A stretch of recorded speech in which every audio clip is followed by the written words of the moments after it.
Boa sexta-feira, vamos então à análise semanal, à nossa análise semanal. O Visto Fora arranca agora com Sérgio Costa, Olivier Bonamici e Begonha Inigues. Olá a todos, bom dia.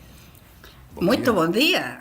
Bom dia, Olivier, nós estamos a ouvir o Olivier. Estamos, quer dizer, não estamos porque o Olivier ainda está ali nas suas leituras. Olivier Bonamici, chamado à recepção. Ele está completamente na lua. Olivier?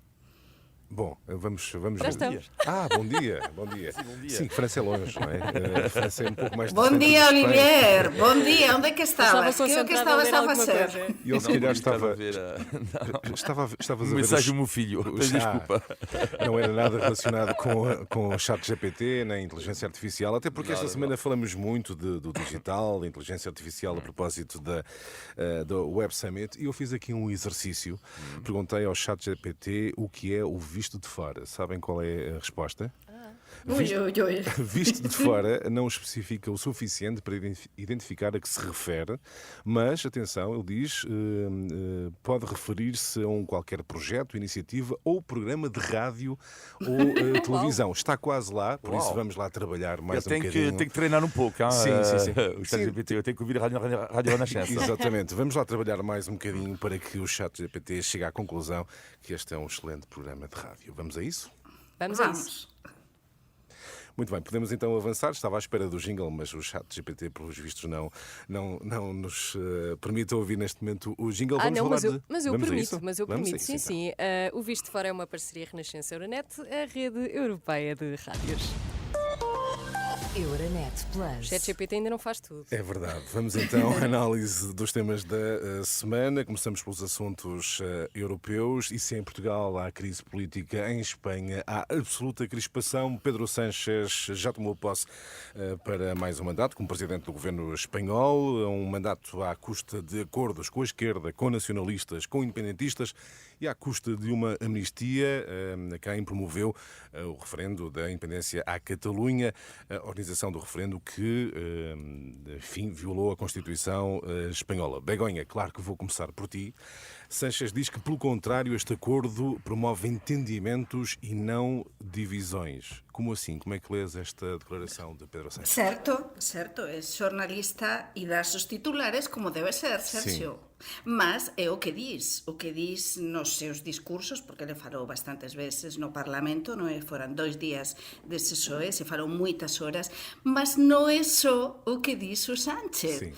Aquí o que temos de olhar é o que diz o grupo de Junts de Puigdemont, que foran eses 7 votos decisivos pelos que o Pedro Sánchez foi ontem investido e acaba de xurar o seu cargo e de tomar pose ante o rei de España. Por qué? Porque temos a portavoz de Junts no Parlamento, para min foi a auténtica estrela das SOEs, non sei se se destacou en Portugal moito porque eu estes días estou en España, mas sei que foi mesmo a Miriam, foi a auténtica estrela. Por qué? Porque diz claramente, cando Pedro Sánchez estaba a dizer este titular, estaba a dizer esta frase, que foi destacada en todos os xornais, a Miriam Nogueiras, que é o que diz? Diz, olla, teña cuidado, porque isto non vai ser así. Para nós o importante é que cumpra ponto por ponto todos os acordos, que xa falamos de máis ou menos as entreliñas cá, dos acordos que nós asinamos con o PSOE en Bruselas, con o Puigdemont, non é? Eses acordos pasan pela lei de amnistía, pasan pelas concesiones. Se non se cumpriren, nós estaremos a avaliar día tras día cada un deses pontos. Se se cumpriren, moito ben. Se non se cumpriren, o goberno non durará. Entón, este é o titular realmente, non é? O Pedro Sánchez vai estar preso dos independentistas da Cataluña e tamén os independentistas do País Vasco. Begonha, vão querer isto. Tu disseste que o governo não durará. Essa é de facto Não, a principal possibilidade. Não diz que não durará. Não diz que não durará. Sim, É que poderá não durar. Não se sabe, porque Pedro Sánchez é um malabarista e é uma pessoa que se destacou, que é um político hábil e que non ten demasiada ética, no sentido de que está disposto e disponível para mudar de opinião em qualquer momento. Alguns analistas, Begonha, dizem que pode estar em risco a própria unidade de Espanha. Como é que lês esta análise mais dramática? Há esse risco do teu ponto de vista? Nós, sobre todo, non somos dramáticos, non somos analistas, somos xornalistas e temos de tentar ser obxectivos. Pode estar en perigo, mas o meu discurso nunca foi extremista, non é? Por tanto, eu acho que o Pedro Sánchez está a xogar, está a tensar a corda até uns limites que todos os españois demócratas e constitucionalistas estamos moito preocupados, como é lóxico, non é? Mas eu tamén penso e quero pensar que ele non vai chegar até o límite do límite. Claro, por iso, se ele non chegar ao límite do límite, tamén non coñecemos todos os detalles do acordo. Coñecemos este documento de 2 páxinas, mas non coñecemos todos os detalles, non é? Entón, a lei de amnistía é dizer, até que ponto van conseguir por en marcha esta lei, porque por un lado temos esa mudanza que se vai ter de facer a Constitución, non é? Unha Constitución que é totalmente ecuánime con todos os españois e que vai crear estas mudanzas, desequilibrios, e depois temos outro punto que esta lei vai pasar depois no Senado, porque no Senado o Partido Popular ten maioría absoluta. Por tanto, a oposición vai facer os posíveis para que esta lei non avance. Se non avanzar, preguntabas, o goberno pode cair ou non? Sí. Se non avanzar, evidentemente vai cair. Claro. Ele está disponível para ultrapasar todos os limites? Logo veremos, Muito não é? bem. Logo veremos. Olivier, consequências desta situação em Espanha, terá Sánchez razão ao dizer que estes acordos que permitem assumir o novo mandato como chefe do governo espanhol contribuem até para a unidade e para cicatrizar feridas com os movimentos independentistas, desde logo o referendo da Catalunha, ou há mesmo risco, ou estará mesmo em risco a unidade de Espanha? Eu diria que primeiro que é uma vitória para mim de Pedro Sánchez, sem dúvida nenhuma. Aliás, um homem que fica no segundo lugar de uma eleição, que consegue dar a volta desta forma e ser novamente primeiro-ministro, é para mim uma grande vitória Pedro Sánchez. O problema é depois de ter dito isto, e lá concordo com o Begonha, que é uma vitória e uma derrota terrível da direita que fica no primeiro lugar e não governa a Espanha. Agora, vitória Pedro Sánchez, até quando? Com que custo? E uma vitória bastante frágil, porque podemos ver vários pontos neste momento, que é, eu raramente senti uma Espanha com um discurso tão radicalizado. Ou seja, o problema nisto, além da questão da divisão que há em Espanha, também é um discurso super radical. Quando o presidente do partido Vox compara Sánchez com Hitler, bom, claro que é completamente ridículo, hein?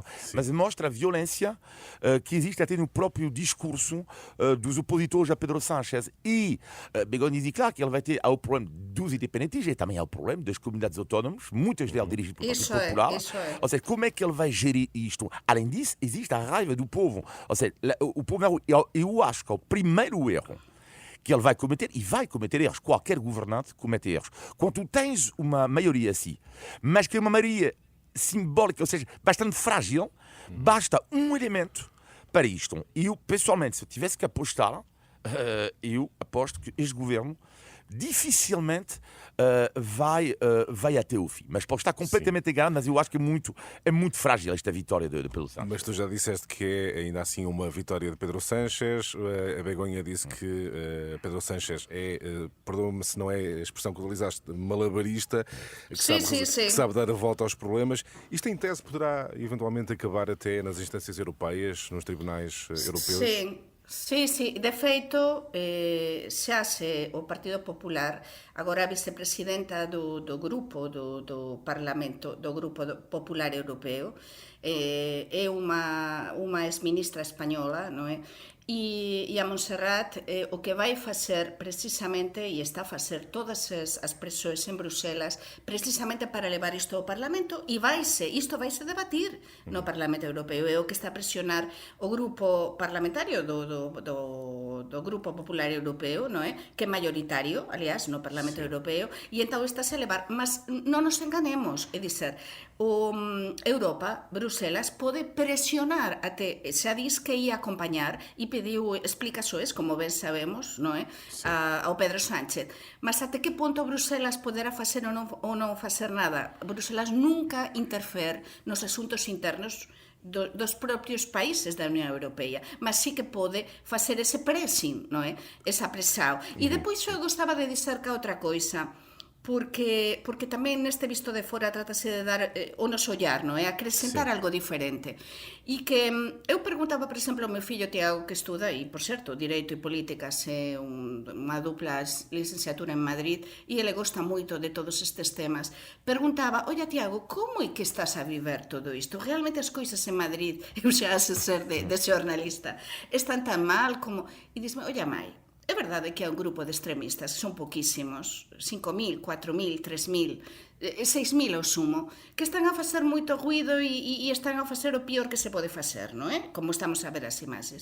Mas, olla, a grande maioría das persoas, nós continuamos a vida en paz, non é? E os que nos queremos manifestar, manifestámonos en paz, que somos a grande maioria das pessoas. E há muito ruído, de facto, os termos. Olivier, mas eu perguntava se do ponto de vista isto até pode ser resolvido nas instâncias europeias também. Se poderá ir aos tribunais europeus a questão de Espanha. Sim, eventualmente, mas eu acho que esta lei, acho eu, tem tudo para passar. É evidente que Bruxelas há uma preocupação, porque, claro, ele pode deixar a porta aberta. E, sobretudo, a Espanha é um grande país, que conta imenso a nível da União Europeia, e haver esta divisão preocupa, obviamente, Bruxelas. Mas eu não estou a ver uma ingerência ali de Bruxelas. Eu não estou a imaginar. Mas eu queria reparar num ponto aqui que me marcou imenso em Espanha, mas que é uma nova tendência na Europa, que é, e vamos falar daqui a pouco de Portugal, mais tarde na emissão, que é a questão das alianças, que é a grande questão, a novidade agora que é na Europa, é que antigamente o que aconteceu com o António Costa na última eleição é um acidente industrial, por assim dizer, que é raro. A maioria absoluta. Não, exatamente. Um partido neste momento não consegue a maioria absoluta, não consegue sozinho.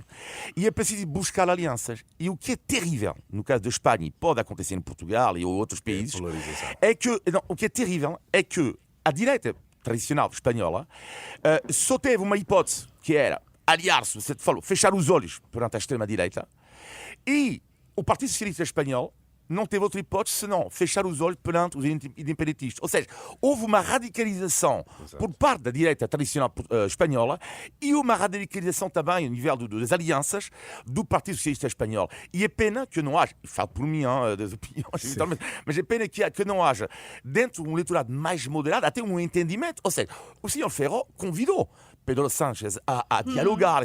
E é pena que às vezes, porque eles têm muito mais a ver, apesar das divergências entre os dois, eles têm mais a ver do que, sinceramente, com os independentistas e até com o Vox. Mas lá está, por causa do jogo das alianças, não é por causa de uma espécie de alergias ridículas, existem este tipo agora de alianças.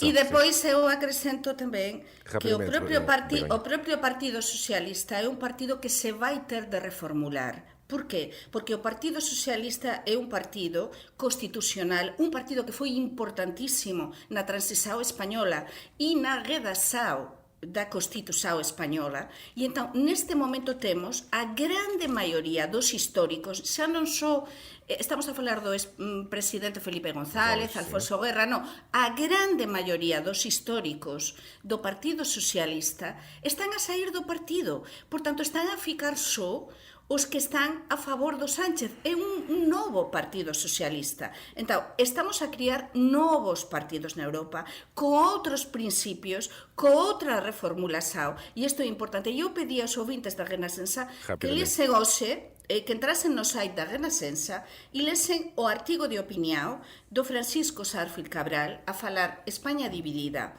E ele diz, Portugal nada teria a ganhar com a divisão de Espanha. Então, eu concordo com o que escreve o Francisco. Fica sublinhado o convite para ler esse artigo de Francisco Sarfil Cabral.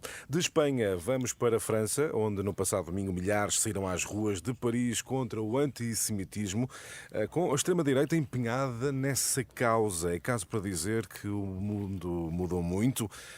Temos, Olivier, uma nova extrema-direita. O que é que isto significa? Sim, eu acho que há um antes e um depois em França sobre a questão da extrema-direita. O que é interessante nesta manifestação e da presença forte da extrema-direita francesa é que mostra claramente que em França, é a minha convicção agora, desde há 2, 3 meses, acabou o tal cordão sanitário. A França sempre expulsou Le Pen, porque a maioria dos franceses, eu lembro perfeitamente da minha família, pessoas da direita social, para eles o inimigo a bater na segunda volta de uma eleição era a extrema-direita. Mesmo candidato da esquerda, eles votavam sempre à esquerda, sempre. E isto mudou. acabou. Ou seja, o que acabou é que uma pessoa hoje em dia de direita, moderada, não irá votar à esquerda num caso de uma eleição de uma presidente Le Pen na segunda volta. Então, porque, de facto, é um discurso mais soft. Como?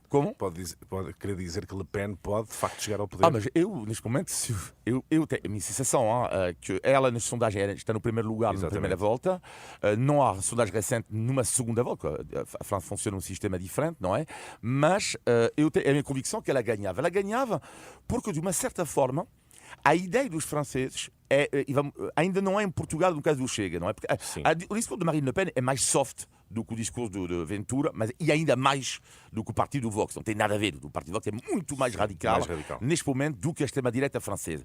Mas a questão de Marine Le Pen é que a força dela é que os franceses começam a pensar, mas espera aí, é um pouco como os italianos com a Meloni, mas nós ainda não experimentamos isto, que são tão fartos da esquerda, são tão fartos da direita, depois aparece o Macron que era nem de esquerda nem de direita, também começaram a ficar fartos.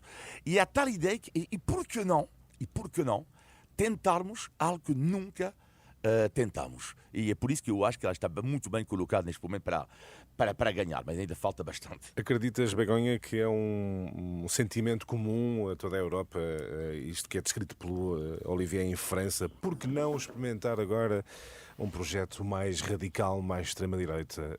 Se poderá ser comum na Europa e a começar logo por França? Acredito, e por desgracia os que coñecemos a historia, lembrome cando estudaba historia contemporánea, lembrome perfeitamente, e acho que grande parte dos nosos ouvintes lembrase do que estudaban na escola dos anos 30 do século pasado. Que aconteceu depois da crise de 1929 na Europa? Que aconteceu? Naceran e creceran os fascismos, non é? Sim. Na Alemanha, na Italia. Lembrame tanto, por desgraza, isto que está a acontecer agora con isto que contaba Olivier destas manifestações masivas en França. Lembrame tanto isto os anos 30 do século pasado que dame medo realmente, porque así naceran. E naceran, o Hitler instaurouse no poder democráticamente. E depois aconteceu o que aconteceu. Os extremismos sempre serão perigosos. O descontentamento das populações com dificuldades económicas e não só. Exatamente, a mesma coisa. Portanto, devemos olhar para o passado para tentar aprender no presente e não repetir de novo os erros do passado. É que é muito perigoso mesmo. E sim, isto está a acontecer. E está a acontecer em muitos países da Europa. Muito bem. Não sei, Olivier, se queres acrescentar algo sobre a França. Não, mas não dá para ter um debate com o Begonha, porque eu discordo um pouco a extrema-direita francesa e mesmo a portuguesa. Eu não considero um partido fascista. Portanto, eu acho que a minha opinião, tem que ter muito cuidado com... mas temos de ter cuidado. Pode ser enquadrado no sistema democrático. Já é outro debate, mas porque eu não considero estes partidos como um partido fascista. Mas ainda não governaram, Olivier. Não sabemos... Meloni governa e não é uma política fascista. Porque não sabemos, mas não sabemos como seria a governação desses partidos. Exatamente. Não bem. Sabemos. Mas ficará temos de ter cuidado. Fica para outro dia este debate. Ficará para outro dia este debate que seria bem interessante. Vamos avançar agora para os assuntos nacionais. Vamos sim. O Visto Fora é uma parceria Renascença-Euronet, a rede europeia de rádios. Euronet Plus. Milano. Zagreb. Bruxelas. Sofia. Riga. Euronet Plus, a rede europeia de rádios para compreender melhor a Europa. Portugal vive uma crise política e eu começava por vos perguntar como é que nos vossos países está a ser acompanhado estão a ser acompanhados todos os desenvolvimentos dos últimos dias sobre a situação política portuguesa. Olivier, qual é o olhar francês sobre o momento político em Portugal? É um pouco complicado para mim, vou responder a isso. Não, vou-te explicar porquê que é complicado, porque, como é dizer isto? Não vou dizer uma vergonha, tenho que ter cuidado com as minhas palavras. Sim. Vou dizer que é inacreditável, será mais simpático. Surreal, olha. Surreal. Surreal, uma expressão de Olivier. Surreal porque, eu diria 80% dos jornais franceses, neste momento, mas isto não é brincadeira, é inacreditável. Escrevem o seguinte, todos os artigos quase. Eu peguei só um título no jornal francês, que é o erro de justiça leva António Costa a demitir-se. Um erro de justiça levou António Costa a demitir-se. Mas o que é isto? Mas claro que não é um erro de justiça que leva António Costa a demitir-se. Para já, não sabe se é um erro de transcrição. Sim. Bom, mas é o erro de justiça que levou António Costa a demitir-se. Inacreditável. O que sabemos é que há um inquérito aberto desde outubro. Ainda há um inquérito. Ainda há um inquérito. Que pode ter consequências ou não. Não, exatamente, mas neste momento não podemos dizer que é um erro de justiça que leva António Costa a demitir. Portanto, é uma visão, infelizmente, completamente errada, talvez porque os franceses têm uma espécie de admiração total por António Costa, como já referi várias vezes aqui, mas de uma forma geral, eles consideram, mesmo antes deste erro de transcrição desta notícia, que de facto foi muito comentada em França, porque de facto não deixa de ser inacreditável um erro de transcrição, sobretudo para um caso tão grave como este.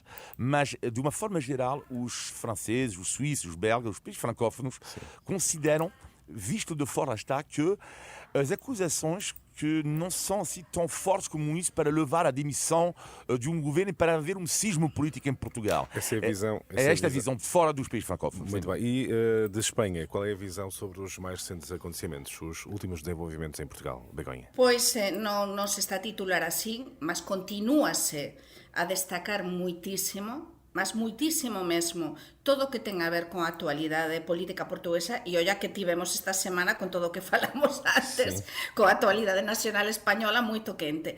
Mas, por exemplo, hoxe o xornal A Voz de Galicia, que como saben eu fui correspondente en Portugal, titula "Aumentan las voces críticas", estou a ler en español, con la investigación que tumbou a Costa. En España sí que é verdade que pela proximidade que há, é verdade que está a aproximar bastante información que se está a publicar con o que realmente se está a publicar en Portugal, non é? Esas voces críticas, pode haber erros na investigación, Ou seja, mas estou non a está destacar radicalmente... aquilo que é, por muitas vozes, a necessidade de explicações do próprio Ministério Público, é isso? Sí, a necesidade de explicações e sobretudo as contradições, non é, que pode haber, non con tanto detalle como se está a publicar en Portugal, non é, porque en Portugal, por exemplo, o de Lucília Gago, non é, que se escreve o último parágrafo Tudo indica que do sim, foi avançado pelo documento, Senado. todo Sim. indica que outra das coisas que a mí, como coñezo moito ben Portugal, é que é unha coisa que a historia tamén se repete, é dizer, xa estamos na polemice, e agora estamos coas filtrações na imprensa, estou a imaginar, a tentar sin extraoficialmente, e entón estamos neste momento xa da polemice aquí a informar do que pode ser e acontecer, non é? A dar a volta. Há uma entrevista que eu adorei, por acaso não fario, nunca ouço na rádio, mas vejo no site da Renascença. Portanto, todas as semanas há uma entrevista que é super interessante. Neste caso foi o presidente do Sindicato dos Magistrados do Ministério Público. Do Ministério Público. Adão Carvalho. Exatamente. Grande entrevista. E ele vai dar uma ideia.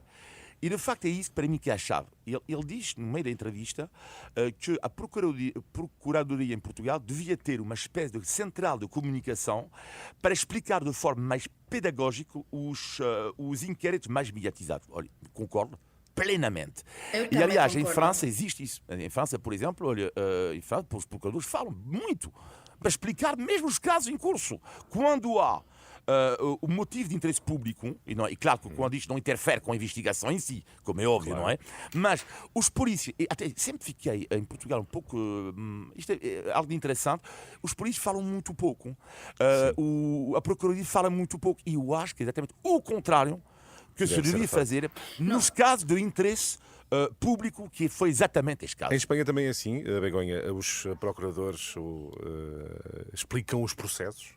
É totalmente diferente ao que acontece en Portugal. É dizer, en Portugal, e temos de ser objetivos, existe moita filtração, mas mesmo moita filtração, desde sempre, nos casos policiais, nas investigações, nos casos judiciais, e isto está-se a repetir. Eu penso que esta procuradora, Lucília Gago, está a tentar mudar algunhas coisas e dar a volta a algunhas coisas. E pareceme que podemos ter algunha sorpresa, e se calhar podemos ter a resolución deste caso antes do previsto, porque acho que é un caso que ela está a acompañar directamente, e acho, dá-me a impresión que quer que isto saia ben, precisamente para que o seu nome non fique nas entreliñas ou estes a se cuestionar o que se fez, não é? Está em causa o bom nome do próprio Ministério Público. Exatamente.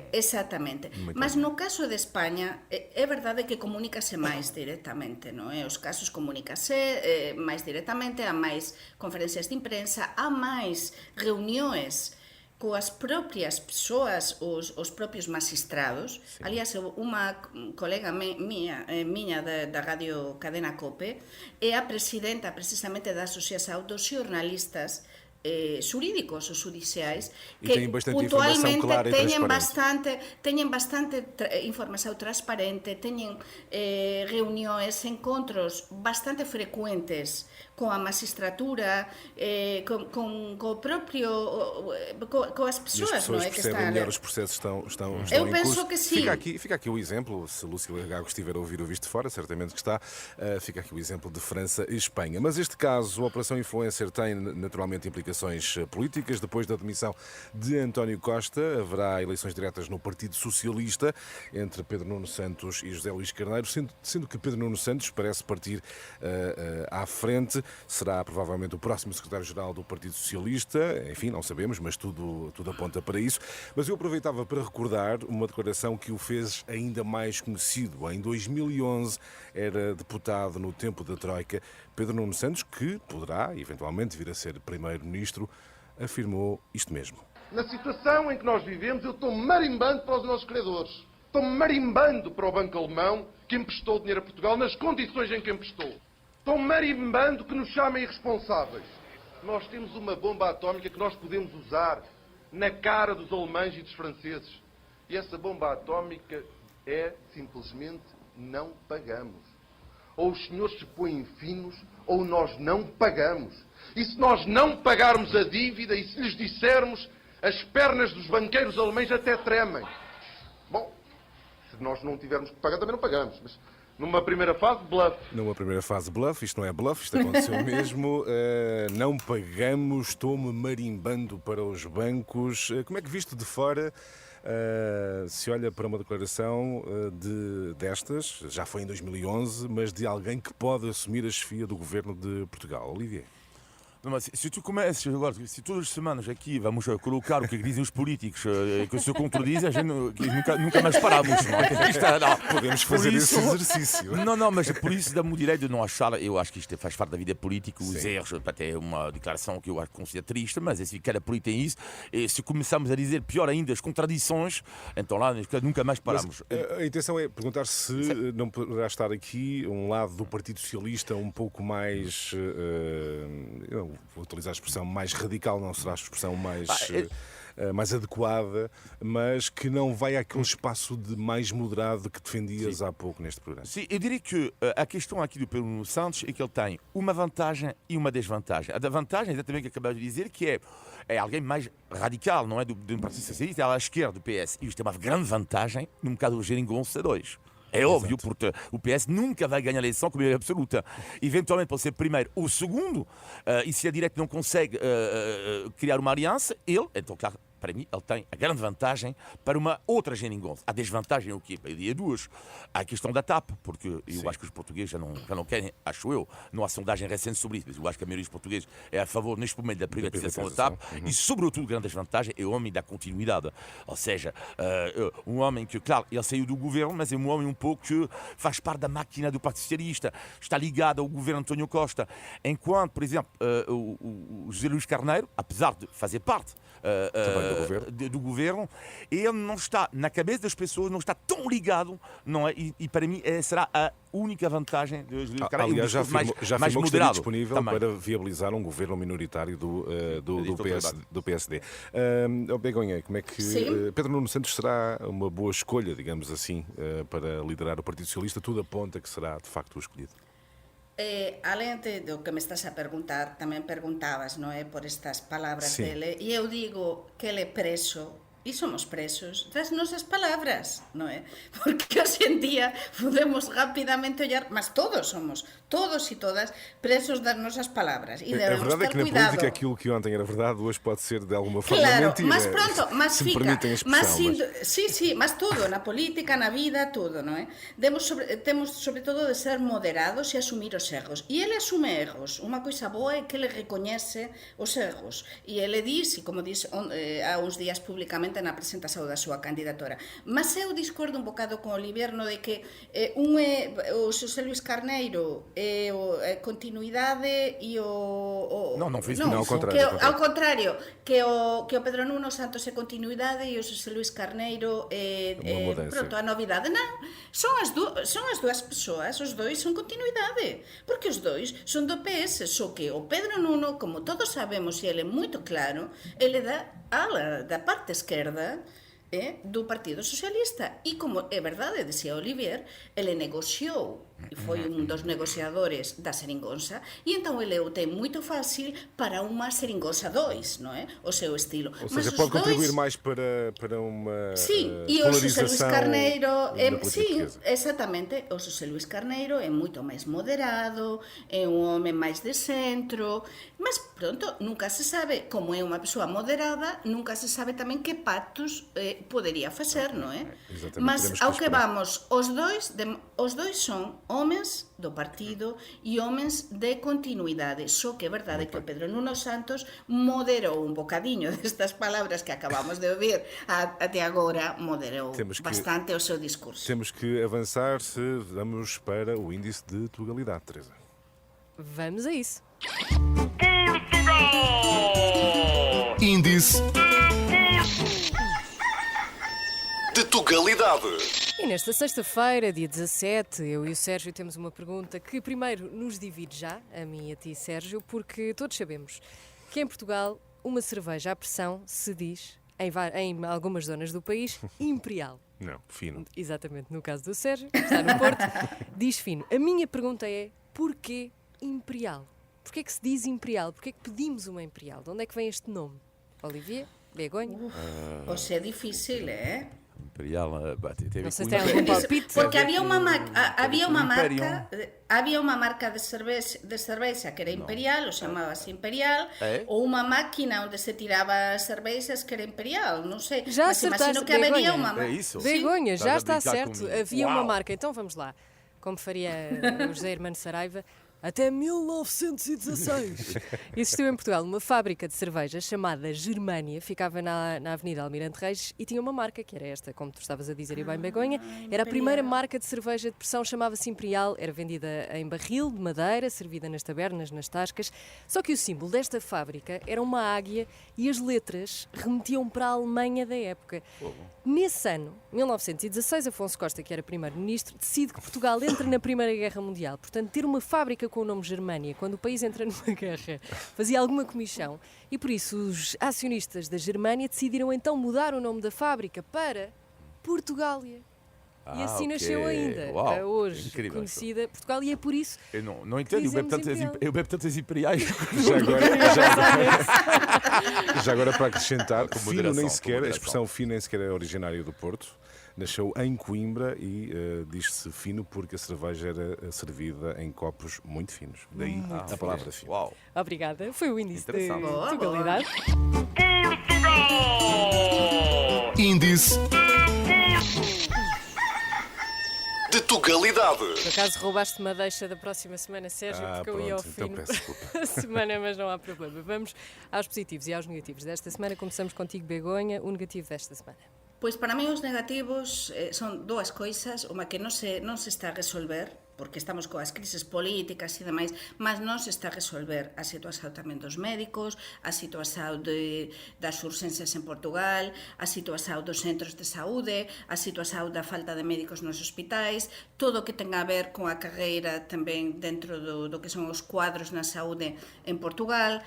Por tanto, continuamos coa mesma problemática. E entón, debemos ollar para o que realmente importa ás persoas. E os nosos ouvintes están fartos de tanta demora, os médicos e os enfermeiros están fartos de estar a lutar. Por favor, façan alguma coisa. E depois, tamén eu estou farta, agora, con tanta polarización en España, continuas manifestações, a imaxe que estamos a dar ao mundo desde España non é a mellor, non é? Todo por unha minoría. Parece que estamos a luta todo o día, non é? E non é así, é unha minoría. Entón eu fico triste porque ás veces as imaxes nas televisores non se corresponden coa totalidade da realidade. E nós, como xornalistas, temos tamén unha obrigação, que é tentar ser objetivos. E tu, Olivier, o teu negativo? O meu negativo da semana tem a ver com um certo tipo de jornalismo que eu admito, não gosto. Não é o teu tipo. Quando os jornalistas tocam campainha da casa de João Galamba. Admito que não me reconhece, eu acho muito grave, sinceramente acho muito grave mesmo. Sim. E eu ser culpado ou não, a justiça irá dizer, mas eu acho uma falta de respeito. E certos tipos de jornalismo que é execram mesmo, para o qual irei sempre combater. E ainda bem que há outro tipo de jornalismo, Sérgio Costa é um dos representantes disso, mas que é, podemos ser divertidos, podemos rir, mas eu acho que é o mínimo. E não tocar a campanha da casa das pessoas. Muito bem. Muito bem, vamos ao positivo, Begonha. Pois o positivo é un evento, unha entrega de premios na que estive ontem a noite da Sendal, o Zendal, que é un grande laboratorio, unha grande empresa que cada vez máis se transfronteriza e que fabrica vacinas, medicamentos, no Porriño moito perto da fronteira con Portugal e que agora abriu há pouco, como todos saben, unha nova fábrica en Paredes de Coura, en Portugal. Mas estes premios Zendal son premios de excelencia ás persoas que traballan pela ciencia. Estamos a falar de científicos e científicas, moitas mulleres, ao máis alto nível en todo o mundo, que traballan en prol precisamente da ciencia e da luta, por exemplo, contra o cancro, contra tentar combatir, por exemplo, esta doença, encontrar soluções nas terapias. Entón, non só, e como dicía un momento, non é todo a política. A ciencia é fundamental neste momento e claro que sim, os laboratorios que tanto se enriquecen deben premiar tamén as persoas que están diariamente a lutar para que se avance na ciencia. Por isso, para mim, é o melhor da semana. E tu, Olivier, positivo desta semana? Vou-vos contar, mas que foi um momento mágico que eu vivia. Foi no sábado, passei o dia todo na Feira do Cavalo, vou todos os anos na Feira do Cavalo da Gouleguen, que é um momento que eu nunca perco, porque eu adoro os cavalos e adoro as pessoas que lá estão. E sempre com uma tradição, a hora do almoço, vou numa tasca chamada o Casac, é um restaurante que fica na Mata de Miranda, perto da terra do de Saramago. Mata de Miranda, perto da Zinhaga, terra de Saramago. Bom, o almoço corre muito bem, extraordinário.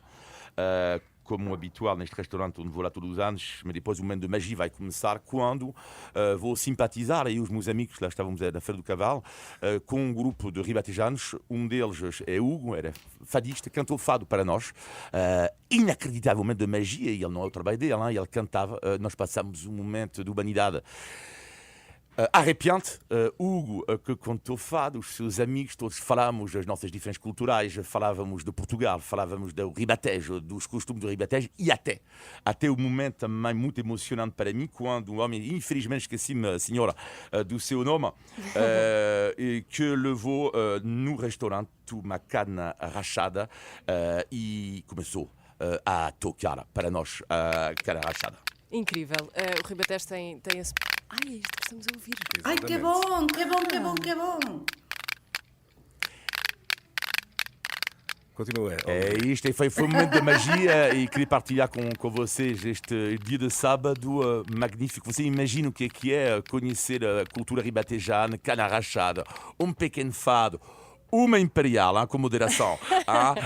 E que comiste? Que comiste, Olivier? Que comiste? Comi, neste dia o menu era carne grelhada, portanto, mas foi sobretudo um momento de comida excepcional, mas que momento de magia. Uma mesa no Ribatejo. E obrigado ao povo de Mate de Miranda. Mate Miranda. Mesmo. Muito foi bem, surreal obrigada. E maravilhoso. Obrigada, Sérgio Costa, Olivier Bonamici, Begonha Nhigas. Para a semana estamos de volta às 10 da manhã. Foi mais um Visto de Fora. Bom fim de semana. Um abraço, bom fim de semana. Obrigado. Bom fim de semana.